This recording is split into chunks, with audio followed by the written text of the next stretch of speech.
Hi there, I am here to deliver the items you have ordered us. Thanks for the delivery. I will check the quality of the item and we will release your payment.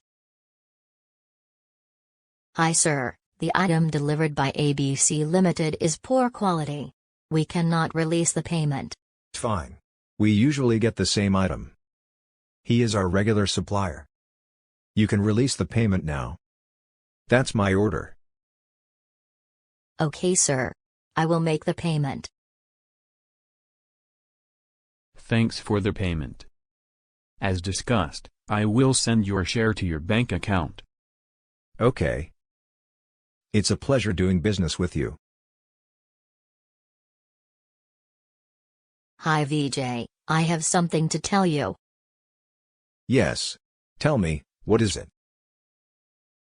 My manager is accepting bribe and passing bills for poor quality items. I wanted to do something to stop it, without revealing my identity. I don't know what to do, or where to complain. I have a solution for you. Do you know about PIDPI? Public Interest Disclosure and Protection of Informer Resolution. I will tell you more about it in detail. Public Interest Disclosure Protection of Informer Resolution.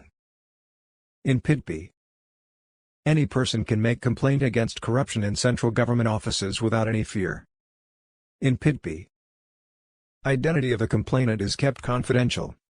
Therefore, he or she won't be harassed or victimized. PIDPI can be lodged against officials of central government or public sector undertaking. Let us see how to file PIDPI complaint.